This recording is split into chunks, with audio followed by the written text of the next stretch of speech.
Hundreds of workers in our state will soon be forced to start a new chapter in their work lives. Ann Arbor-based Borders Books is closing its doors. Action News reporter Kim Russell is live with a look at what happens now. Unfortunately, Kim, this is a story that we've seen all too often in the last few years.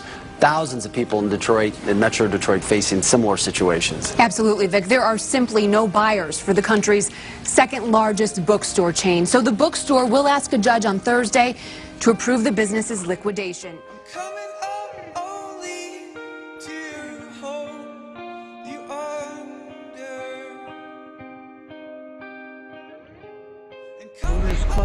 In the summer of 2012, Borders Books, the second largest bookstore nationwide, closed its doors. It was a serious blow, not only to the literary world, but to the communities in which these stores were in. People who need books and information and entertainment, it's a loss. It really is a loss. I'm just shaking. I can't believe it. You know, I knew it was coming for a couple of years. They were talking about it, but it's no job. In this time and age, that's crazy. Soon after, Barnes & Noble's released the Nook, their e-reader, in order to keep up with the reading habits of their customers in an effort to keep themselves from falling victim to the same fate as Borders. But what about all the other small independent bookstores that can't release their own e-readers? Is the loyalty of their customers enough to keep them afloat, or will they also need to close their doors? But what can bookstores do to give themselves an edge over e-readers and stay in business? And if they can't do anything, how much longer can they stay open if a giant like Borders can go out of business?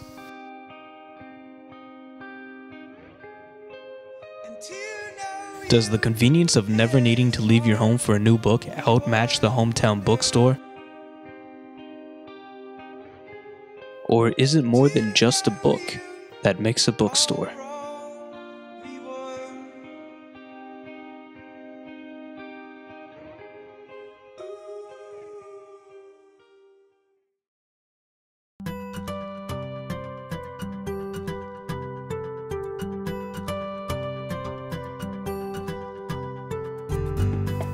The town of Sag Harbor, which is on the southern fork of Long Island, has a rich history of literature.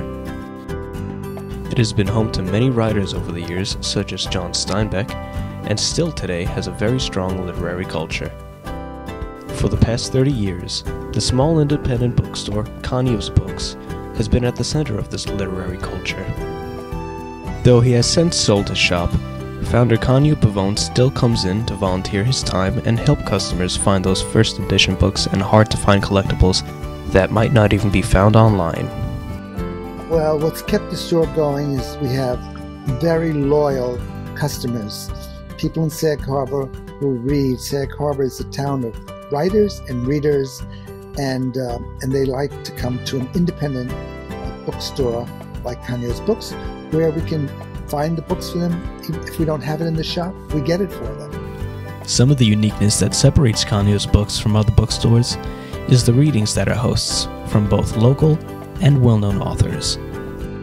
People from all over Long Island still come to Conyo's Books to partake in these events. People will come and read their poems or read from their new novels. We even had a literary party where people dressed up like Dante and F. Scott Fitzgerald and others. Since the store's conception in 1983, it has always been its loyal customer base that has kept it on its feet. But with the changing time came more technological convenience, as it seems that paperback books are going extinct. And as a result, more and more bookstores like Conyo's Books. 15 years or so has things changed, and they very much have changed. And I think more than anything, it's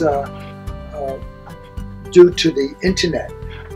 Many people, first of all, find it very easy and comfortable to order their books from the internet, where they can search different places and find different prices.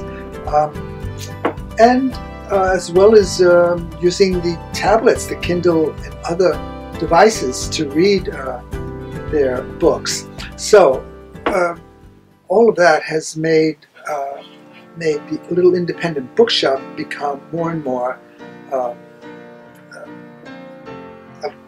vanishing business, kind of an endangered species, so to speak. Barnes & Noble has faced years of shrinking book sales, so it has Is the invested push to tens move of towards millions of technology dollars smothering to bookstores' develop, ability to reinvent compete itself in the as it marketplace? moves to digital formats. Are bookstores really like Kanyo said they are? Like an endangered species, just despite our best efforts, can't be saved no matter how hard we try? Or does the salvation of all bookstores lie within the communities they're in, like Sag Harbor and Kanyo's books? And I'm so happy that there are readings here. Yeah, it keeps them going. But in between, not too people come. But no, I must say, Sag Harbor and the whole East End, they have a pretty loyal base. Or is it the future generations that'll have an impact on what happens to bookstores? I think the younger generation enjoys reading on the tablets, and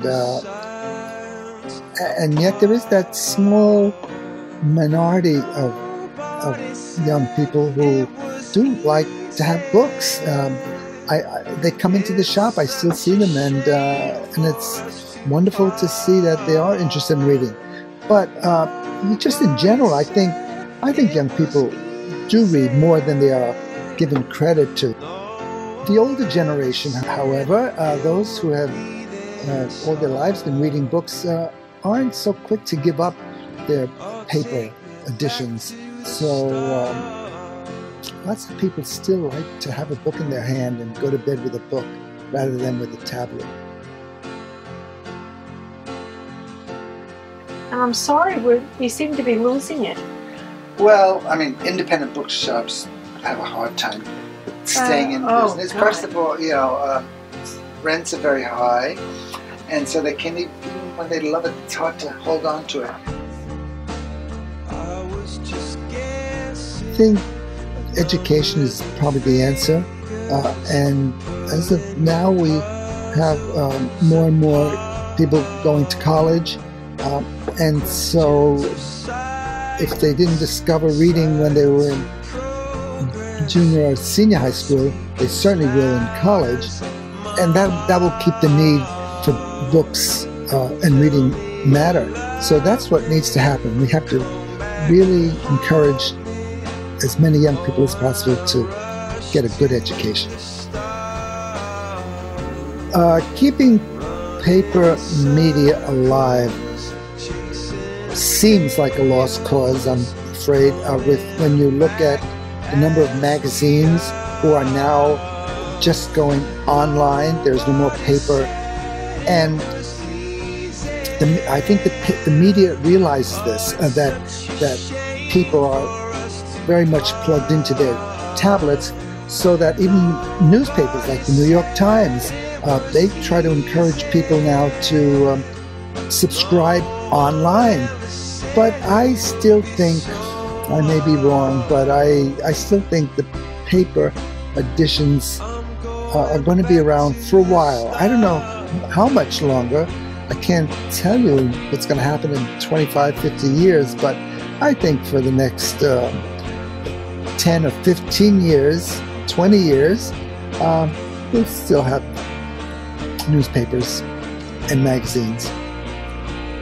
Though it seems like the tablet technology will eventually overcome the paper books, the community that we get from bookstores will always be there, whether they are or not.